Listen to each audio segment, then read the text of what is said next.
Hello and welcome to the Brandon Macco podcast. I have with me today Jill Sitnick, and she has been trying to help people get over traumatic events. And, she has a website, thejourneysage.com. She's written a memoir about her own story about dealing with or recovering from trauma, basically post-traumatic stress disorder. She has a workbook. She has a YouTube channel. She's been doing dozens and dozens and dozens of these interviews to try to get the message out, trying to help people get over trauma. In particular, focusing on a particular type of treatment, which I'm very interested in talking about today. Hello, Jill, and thank you for joining us today. Oh my gosh, thank you for having me. It's a pleasure. So maybe we can start with sort of how you got into helping people with PTSD, or maybe what helped you, which I think is the point of the message today.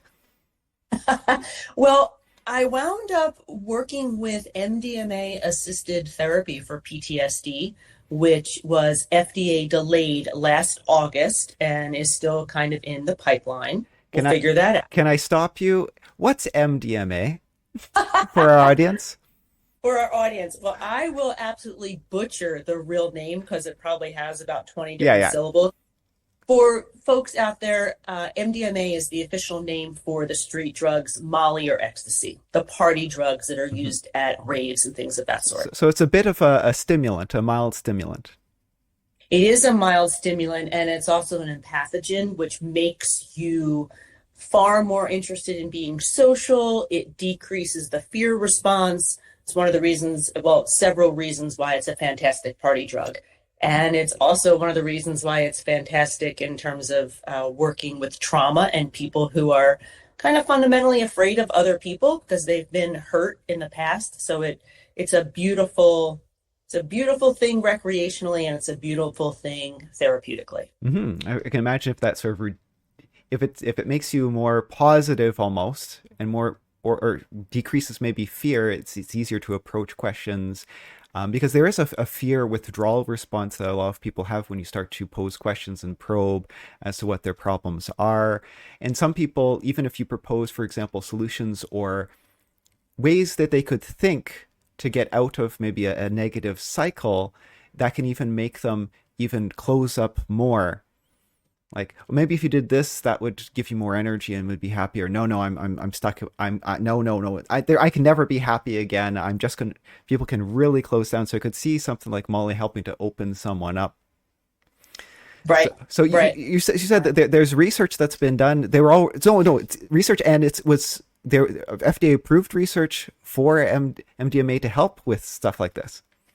So in 2017, Okay.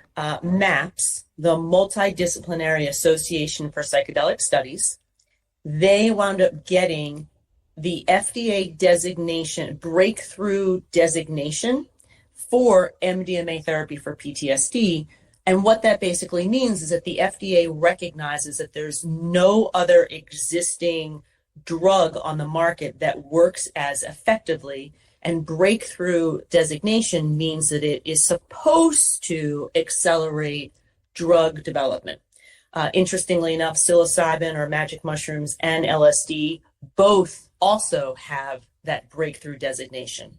That's great to Fast hear. forward, Sorry, I'll yeah, interrupt again, because okay. I've heard that before the war on drugs, at least I remember hearing that LSD was used for the same purpose. And then they had to stop and they weren't allowed to do research because of the war on drugs. And it's fantastic for anxiety. Mhm. LSD, the research coming out with LSD and treatment resistant depression and anxiety is really compelling. All right, Yeah. that explains what breakthrough designation means. Fast forward to last year, where MAPS had completed all three clinical trials.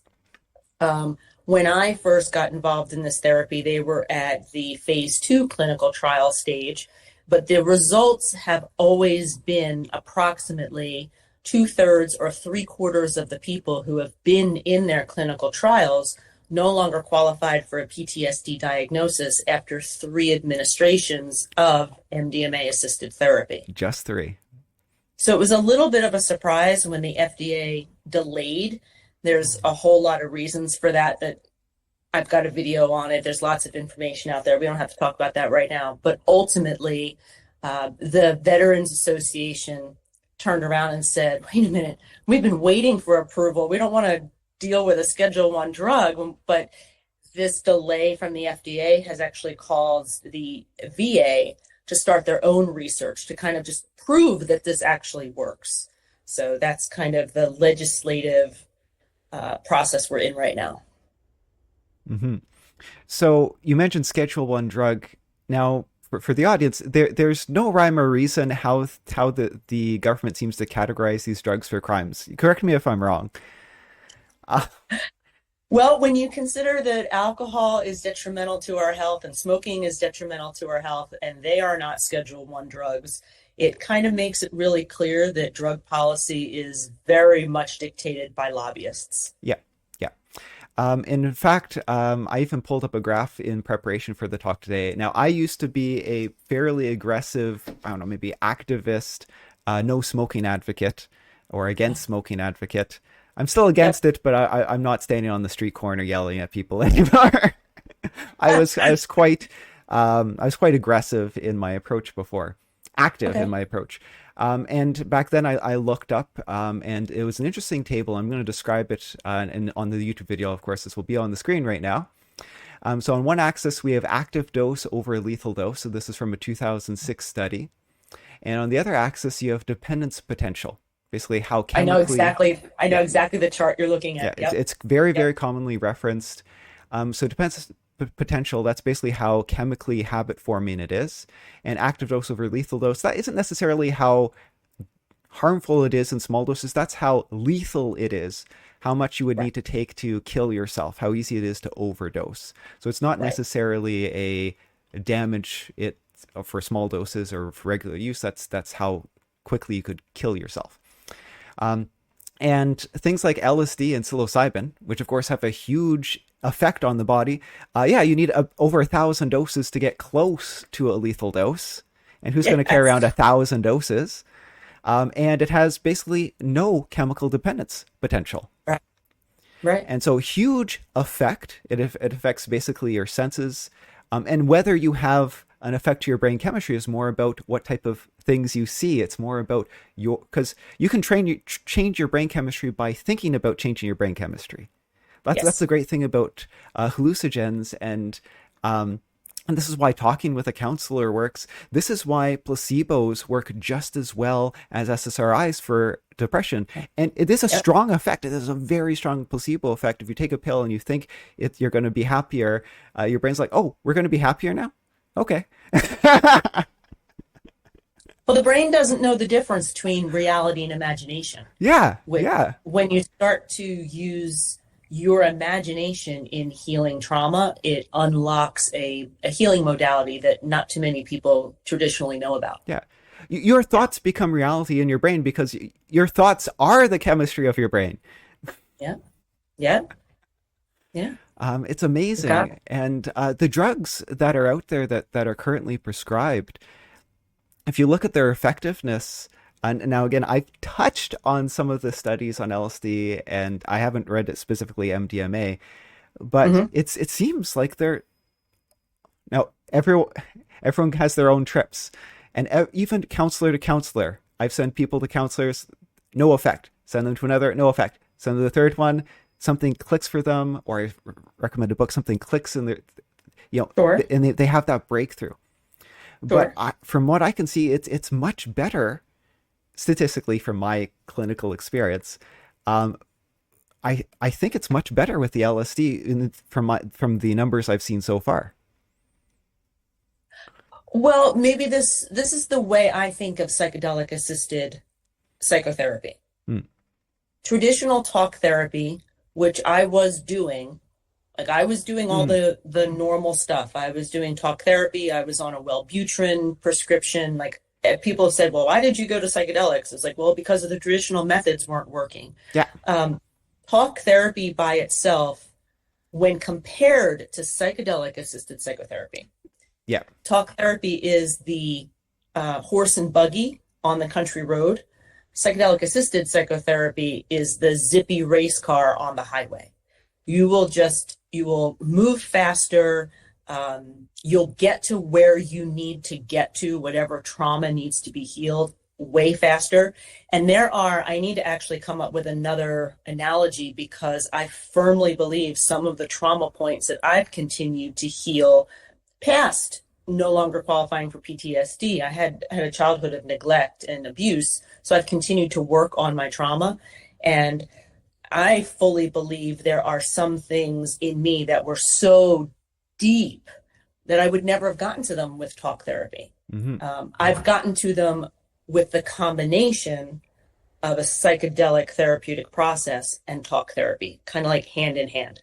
But I needed that piece. And for the audience out there, that assistance can help you get that peace.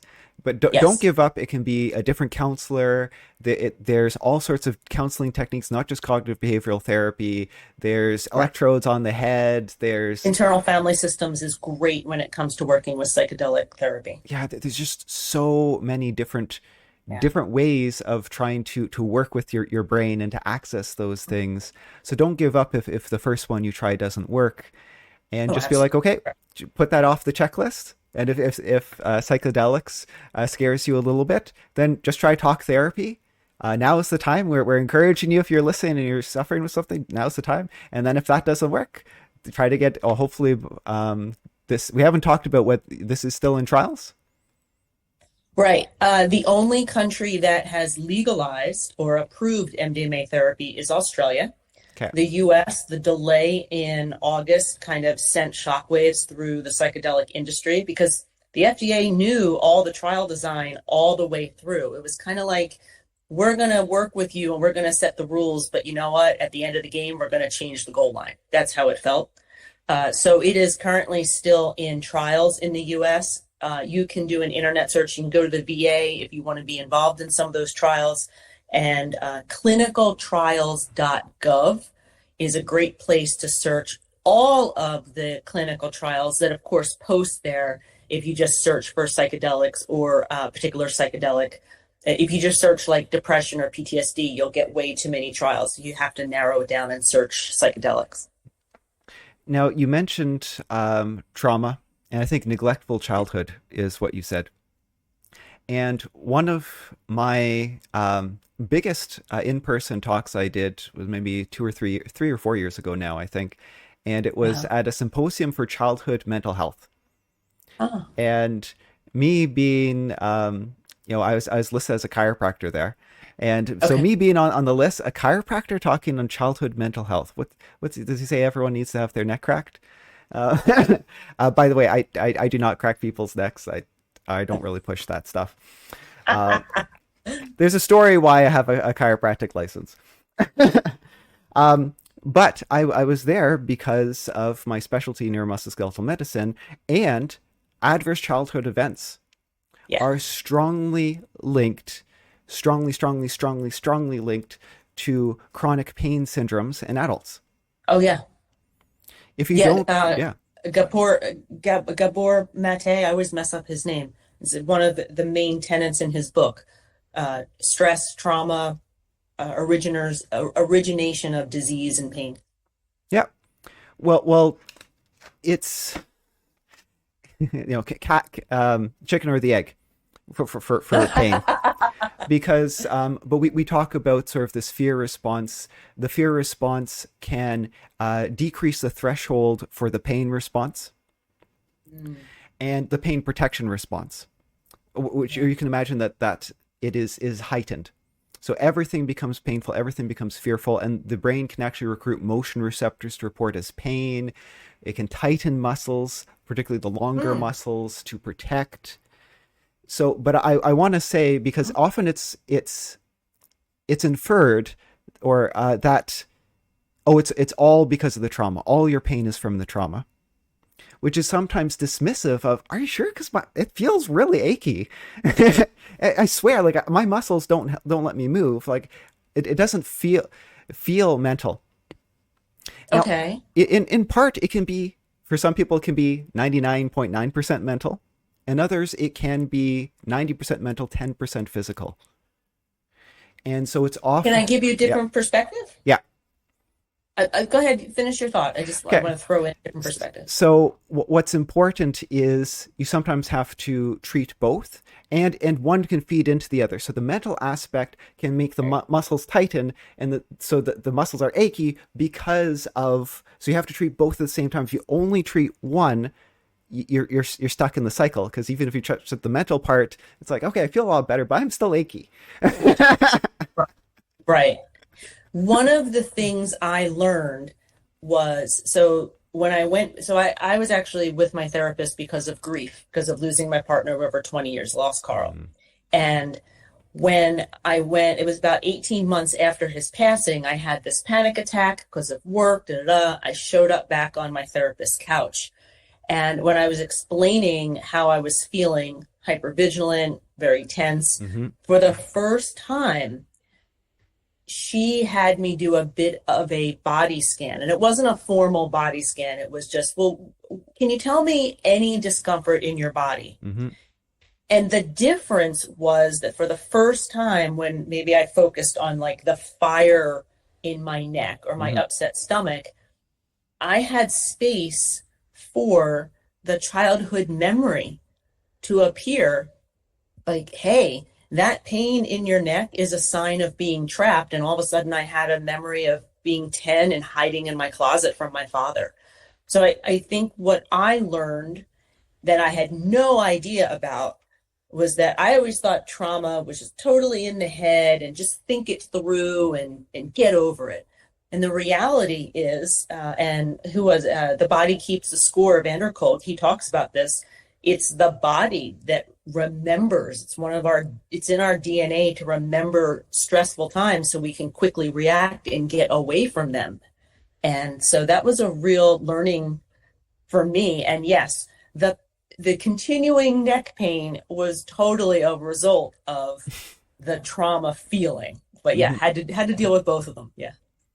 Yeah, it's you mentioned the hypervigilance, and it is true that you just can't relax. You can't enjoy things, and it's necessary to enjoy life, right? Well, that's why PTSD is so debilitating. Yeah. You can still function, but you're living with a complete sense of no control, that you have no sort of autonomy over your existence. For me, it was very much the universe is out to get me, because when I was 3 years old and my father was beating me and my mother was, attempting suicide multiple times, my brain at 3 couldn't understand that my caretakers were not good caretakers. My 3-year-old brain, because the universe revolves around us as toddlers, internalized, oh, the universe is out to get me. There's something wrong with me. And so those kind of, constant feelings, they stay with us. They stay with us. Do you feel that there is a stigma with the fact that you were in a study involving using Schedule One drugs? So to be completely upfront Yeah. and transparent, I was not part of the trials. Oh, My okay. therapy was completely underground, That. and therefore, so the trials are millions of dollars. And so the trials had people getting MDMA sessions about once a month. So the trials could stay kind of Mm. short. I had the privilege, I claimed that I had the Cadillac of therapy, because I had my trusted therapist who was learning to be a psychedelic assisted psychotherapist, and her mentor in the program, who was a medical doctor at the time. So I had like the Cadillac, and that's my phrase. The additional benefit of not being in a clinical trial was that I was able to determine when the next session should be. Mm.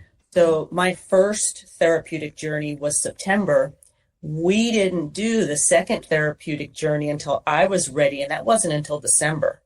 And then the third one was May.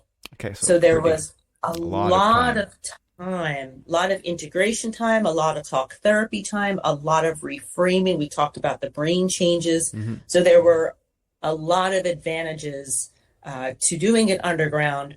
And I say to anybody who just heard what I just said, just be aware that I was very, very conscious of the credentials of the people with whom I was working. I was not working with some, no offense to the 20 year olds out there, but I wasn't working with a 20-year-old who has just done 3 mushroom journeys and thinks he or she can heal the world. Okay. The people with whom I was working, they were experts in their fields. And it's so the stigma with the drugs. I know the government has a stigma against approving these drugs, whether that's because of the drug pharmaceutical companies or whether that's the war on drugs. So Yeah, who knows whole when? other conversation, Yeah, right? but there's also the stigma of just saying to friends and family and coworkers whether when people know PTSD or having a diagnosis, um, or admitting you have a diagnosis or getting help. There's all sorts of sort of barriers and maybe fear. I'm dealing with someone right now with chronic pain, A lot of shame, and yeah, a lot of shame. a lot of shame. And it's sort of visible, like, and people can't see what he's going through. And he's like, people don't believe me. No one, I can't trust anyone. It is really, really hard. And I said, you basically have PTSD. Um, Yeah. and he's like, that sort of makes sense. But, and he was having panic attacks, but he didn't think of it. He had been sent to counselors before or told he needed counseling. No, I'm not crazy. I have things physically wrong with him. Now he actually needed, I think he needs surgery. Um, Oh, but no one had found his problem because everyone thought it was all in his head, okay. and and thought it was just anxiety and depression. And no, it's deeper than that. It's going Okay. through all of this, going through, and not no one believing him has added another level of trauma. Oh, oh. Well, I mean, it's interesting you circled back that way. When I got out of my third journey and there was significant progress, usually I couldn't remember the progress in the actual therapeutic journeys, but the third one we used a little bit of psilocybin in addition to MDMA, and I was very much aware there was a healing breakthrough. Hmm. And I remember as I was coming back to myself, talking to my 2 doctors, and I said, this therapy needs spokespeople like me. At Hmm. the time, I was Microsoft corporate Jill. I'm not the stereotypical PTSD. When people see corporate girls succeeding, they don't think PTSD, and they certainly don't think psychedelics. And one of the reasons why I advocate, why I've got the book, why I've got the YouTube channel, why I'm chatting with you, is to remove the stigma. It's Hmm. okay to have these Hmm. conversations. And if it's not okay with somebody in your life to have these conversations, then you know that person is off limits. Hmm. But it is okay. Shame cannot live once it's spoken. It Hmm. needs to be, shame lives in the dark. And so talking about all of this stuff, and I've already helped people, so I Hmm. can't even say if it helps one person, but ultimately that was where I started. I'm going to be a voice. I'm willing to put myself out there because this therapy can work Hmm. for a huge number of people, not everybody, but for a huge number of people, this therapy can work. And how selfish would it have been for me to simply receive this beautiful gift of healing and not try to help other people? And luckily, I'm at a time in my life when I can do that. And that gets to a point I pretty much make in almost every health oriented video, is that if you are stuck, Uh-huh. there are more treatments out there.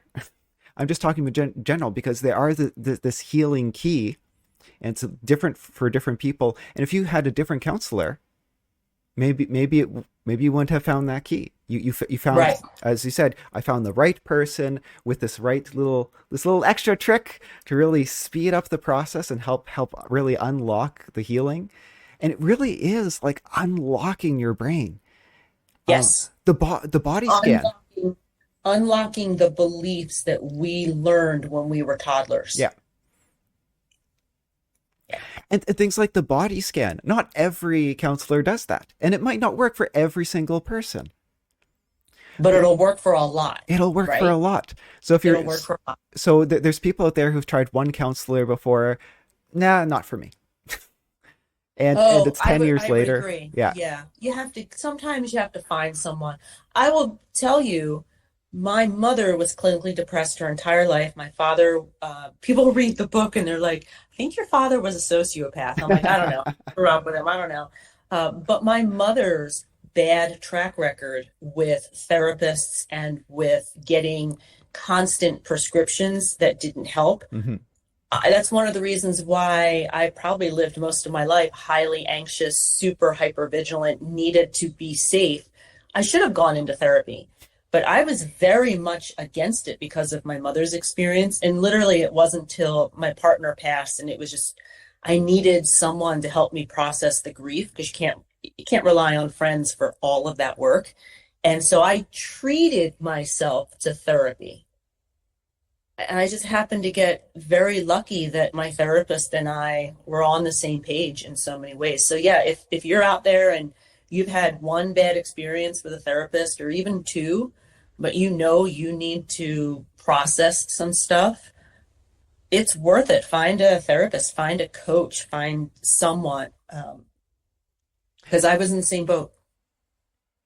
So if we could summarize for people how to start maybe self-informing themselves about things, Yeah. looking for people, how would you recommend people sort of start?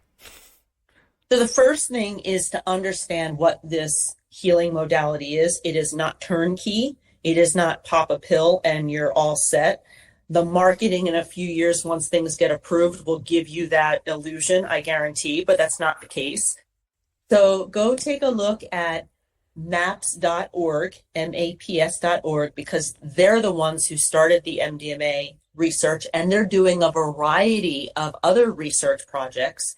And then the other thing to do is to throw into an internet search your diagnosis. Maybe you've got treatment resistant depression plus psychedelics. And you will start to see companies, pharmaceutical companies, biotech companies that are running their clinical trials and what they are finding. For the FDA to already have marked psilocybin, LSD, and MDMA as breakthrough therapies, that means that somebody brought that through. So that clinical trial, that clinical information already exists. The next thing that's complicated is, okay, I think I want to try this healing modality. How do I find someone who is qualified? Hmm. Hmm. Because there is no regulation right now, and it is a bit of the wild, wild west out there. Hmm. It's one of the reasons for my educational YouTube channel. I give a ton of recommendations, things that I found helpful with my facilitators, questions to ask if you're going to go the psychedelic tourism route. So feel free to check out a lot of that content that's available to anybody. And then I think the third thing is to start networking. I've got a bunch on my website. I've got a resources section that lists a bunch of organizations that in the US primarily have ketamine practitioners, but that's one way to kind of start networking. And believe it or not, if you follow me on LinkedIn, there are psychedelic groups throughout the US, throughout the world, you can join and start networking. Uh, if you think about networking for any other topic, like pickleball, I'm starting to learn pickleball. It's a disaster, but I'm starting, right? So how would I want to connect with other people who are into pickleball? Whatever you would do for something like that, do the same thing for psychedelics, and you'll start to network and get to know people, and you'll start to find qualified people. And I would just say that you have to be a little bit more stringent when you're in this wild, wild west. Like if you go to a surgeon, you know that surgeon had to graduate from somewhere Hmm. and you can get referrals. The same way, ask for referrals. How long have you been doing this? What's your experience? Do you have any licensing? Um, Hmm. do not approach this therapy if you are in crisis. Hmm. Get stable, Hmm. Hmm. then start pursuing. This is not an area, in my opinion, um, that you should just kind of jump into. You really need to know how it works. And it's one of the reasons why I'm here. I'm explaining it. And um, just try to help people understand. Because in the West, we think pop a pill and everything's going to be fine. And that's not the way this therapy works. Hmm. Or if it did, every single kid who's ever had MDMA at Yeah, the yeah, rave would have no trauma. yeah, yeah.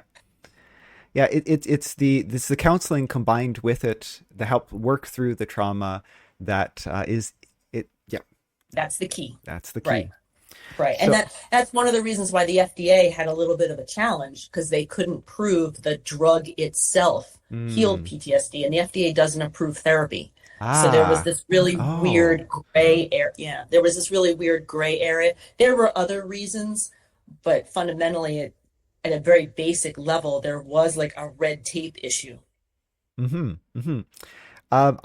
I always think of, and I've written this into my books, only one of which is published, but we're working on the book the Yeah. other day Just that say yeah. it's too bad that doctors can't prescribe placebos because there are, particularly when it comes to mental health, there are a lot of drugs that that are as effective or arguably worse than placebo. Mm, But some uh, of them, yeah. a doctor can't prescribe a placebo. No. And well, and the drug company just has to show that has an effect and that's safe. So Safe for a majority of people. yeah, for the majority, that's right, and not necessarily everyone. And these drugs have sometimes very negative side effects, possible side effects. Someone was Right. on pregabalin and developed for nerve pain and developed suicidal thoughts, for example. Sure. Right. Because anything that affects neurotransmitters is going to affect neurotransmitters the whole body. So they were thinking neurotransmitters affecting nerve pain. I think it was in the shoulder, and it was affecting neurotransmitters in his brain. Same thing with Sure. gut. Some gut medications affect the brain. Brain medications affect the gut, and the Where your body. serotonin Yeah. produced. Yeah. Oh yeah. And the brain is so great at rebalancing the chemicals. This is why it's hard to come on and off of SSRIs and other antidepressants because our brain likes to maintain homeostasis. It's balance. It's intended Uh-huh. balance. Uh-huh. So it's hard to get really great research on this because you'd have to like cut open the brain and open the cells to really find No out one's what. going to sign up for that. Yeah, yeah. And so there are some mice studies where they do things like that, where they can actually look at the cellular chemistry of what's going on. But some Uh-huh. people are pushing against saying that it's a chemical imbalance. Right. Oh, 1,000%. That is a very old term. Yeah. Yeah. And it's like, okay, you don't have enough serotonin, so this will make sure that there's more serotonin. Well, what your brain does almost immediately as soon as you start taking the drug, if there's more serotonin sitting around, then it will either release less serotonin or it will pull in some of the receptors so there's less receptors. Oh, that's interesting. Okay. And then what happens is you try to come off the medication and then oh no, I'm relapsing. Well, are you Well, relapsing yeah. or is it just it's setting you a little off kilter? And if the brain over adapts and overcompensates because you're throwing a bit of a curveball into the chemistry, it can sort of overcompensate and it can send people into really severe depression, or it can make some particularly really severe depression is actually where it seems to have does have an effect above placebo. If I must Mm. admit that drugs can be good for something. Those drugs can be good for something. But I will say that those drugs are on par. So most of those are as good as placebo. The ones that are slightly better than placebo still are about on par with talking with someone, doing counseling. And counseling plus exercise beats drugs. Drugs plus counseling beats drugs alone. So there's all sorts of levels, but the counseling, the exercise, there's things you can do more than just popping a pill. Or some people don't like being reliant on pills forever because often Oh, MDs don't like to take people off of them because that might cause them to relapse because of the chemical dependence. my experience with Wellbutrin was, and it was very specifically, it was about a year after Carl's passing. And I Mm. swear that the second year of grief is worse than the first year because the widow's fog is starting to dissipate. That was at least my experience. And what I found was that the Wellbutrin doled doled the highs and the lows. So working with my grief, I was able to stay kind of at a functional level Hmm. and just be aware, notice what I said, as I was working through my grief. So I think there's an interesting, um, especially for trauma, if you're on some sort of antidepressant, SSRI, take the opportunity to use that mind space where you're not in crisis and start digging into what's my trauma? Why am I feeling this way? And that's not necessarily a Western mindset, Hmm. Hmm. but that's what I found really worked with me. That's how I think that's actually how my therapist knew I was a good candidate for psychedelic assisted psychotherapy, because you have to work it. You have to prepare, you have the actual therapeutic day, and then afterward, you need to integrate, you need to think about the insights, you need to take the time, you need to be willing to go towards the Hmm. painful stuff. Hmm. Hmm. Um, and honestly, I really think if people understood that, there's a lot of people who would sign up. They're like, I don't want to be on SSRIs or antidepressants for the rest of my life. I'd really like to kind of head on Hmm. deal with some of my stuff. Hmm. There just hasn't been a good healing modality for that, as much as, in my opinion, MDMA therapy now allows us to do. That's totally Jill's opinion. And I don't want to be dismissive if you're on SSRIs and you do feel you're getting a benefit if you're listening. Right, Yep. right. And remember, I'm talking about statistics. It's a group. There's individual variation between groups. Some people go on antidepressants and get worse. Some people go on antidepressants and get better. And some people are Absolutely. able to successfully come off antidepressants without a significant relapse. I don't want to scare people. And if it is a little bit of a, you can expect withdrawal symptoms, but you can You taper off should of expect them. withdrawal Yeah, symptoms. yeah. Yes. But you can taper off slowly to try to minimize withdrawal symptoms. Actually, if you're listening, maybe I'll make a plug for, maybe I'll plug St. John's Wort, Oh, which has, it's, I think, it matched the performance of one of the SSRIs in one study. And of course, oh St. my John's, gosh, really? yeah. Okay. And St. John's Wort, of course, you can just go to your pharmacy or grocery store and pick up a bottle off the shelf. And so if you're like, oh, maybe I need to go on drugs, if you want something that head to head competes just as good statistically, just really rate same performance, you can just pick up St. John's Hmm. Wort with less side effects. Wow. Interesting.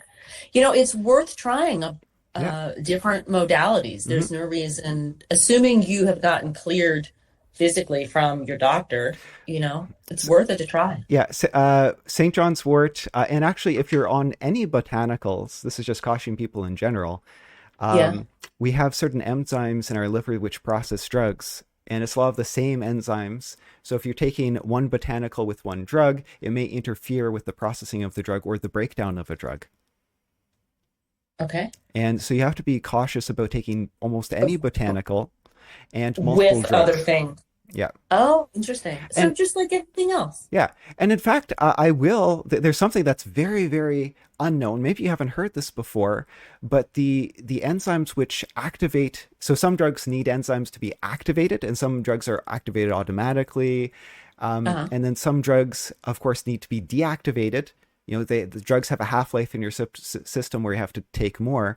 But the enzyme that breaks down the drug, these enzymes that activate drugs, these enzymes that deactivate drugs, um, sometimes they're more effective in some people than others. We have Sure. different genetics. And now it's Absolutely. becoming much, much more popular to actually get genetic testing. And a lot more doctors are starting to check their patients, being okay, are you drug resistant? Are you in that group where I have to prescribe double doses of everything or half Right. doses of everything? Right. Right. Right. So if you're someone out there and it's like, whenever I prescribe drugs, it doesn't do anything. Or whenever I take drugs, it makes me like super, super sick. You're like, maybe you should get your enzymes checked and to see if you have these mutations, Interesting. which once you have that information, you can use that information going forward the rest of your life. Whenever you get prescribed a drug, you can just let the pharmacist know that, let your medical doctor know that. And I will plug pharmacists. People don't take advantage of their doctorate degree. By law, in most states, they have to sit down and answer all your questions when you pick up a prescription, and they know a lot more of the pharmacokinetics than your MD. You should sit them down and be like, your MD isn't going through all of your drugs, looking at how they interact. Right. Especially if you're dealing with like 5 different specialists. Yeah, Yeah. use your pharmacist. Use Yeah. them. Well, it's interesting that we're having this conversation around conventional medicine because everything you just said applies to psychedelics. Like people have this kind of blanket, Mm, oh, it's a psychedelic, therefore everybody can take it. No, different psychedelics do different things. If you have a history, like I was screened, I don't have a history of schizophrenia in myself or my family. There was no psychosis. Psychedelics can amplify, so you don't necessarily want to give a psychedelic to a narcissist, mhm, right? So you have to kind of look at every person's wholeness needs to be taken in consideration with any medical procedure, and psychedelics are the same way. And I love how you just talked about dosing and half-life and things of that sort, because I think there's also this misunderstanding that I got to do a really high dose of something because that's the only thing that's going to work for me. mhm. No, dosing is, and don't listen to your buddy who did, X amount of ecstasy. The therapeutic dose for ecstasy is very, very small comparative to some of the crazy stuff you read out there. Using psychedelics therapeutically is very much a how much do we dose? When do we dose it? What are your prior conditions? You should be getting screened Mhm, if you're doing this. And just remember that the same way not everybody can take, an Advil or a Tylenol, mhm, just making average, mhm, not everybody can take those. mhm. I can't take Excedrin. Is the same way that not every psychedelic is going to agree or be helpful for every single person.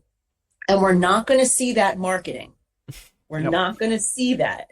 So it's when it becomes legal and everything, a couple of years, you're going to see these amazing marketing claims. But let's just keep perspective that the same way you're evaluating any medicine is the same way you should be evaluating psychedelic medicine. So this has been, we need to wind it up, wind it down a little bit here. But this has been Okay. an amazing conversation. I didn't think we'd be talking about pharmacokinetics necessarily and talk to your pharmacist, but that's sort of where we ended up. But it's true. For anything, you have to dose for yourself and be informed. Maybe contraindications, adverse Yeah. effects. These are things you need to know and a lot of doctors don't do a good enough job with procedures and drugs. So not just for psychedelics, but if it's not happening for you for the drugs you're on, if you're on drugs and you don't know why, or you have worse side effects or worse symptoms since going on drugs, don't put up with that. Yeah, keep investigating. And Yeah. we both recognize on this call that investigating in the Western medical uh I don't even know how to say it. What we have in the West, we understand investigating is challenging. We recognize that. Do you have a closing statement for the audience?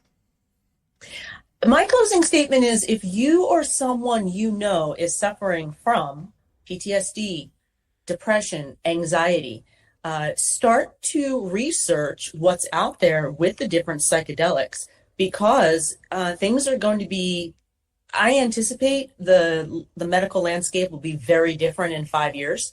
And so it might be something you want to start thinking about planning for, or it might be something that you look at and say, that's kind of interesting. Let me do a little bit more diving for myself. Mm-hmm. But that's what I say. Start doing some research, Mm-hmm. start doing some reading. Do not just dive into this, especially if you're in crisis. And with all of that said, it's an amazing healing modality for most people who are willing to put the work in. And there you go. I want to thank you for letting me chat about my experience. I appreciate it. Thank you. And I will remind everyone her website is thejourneysage.com. There will be a link down below in the description. Her memoir, Rescuing Jill, Yeah. and her YouTube channel is also called The Journey Sage. Thank you again. Cheers, everybody.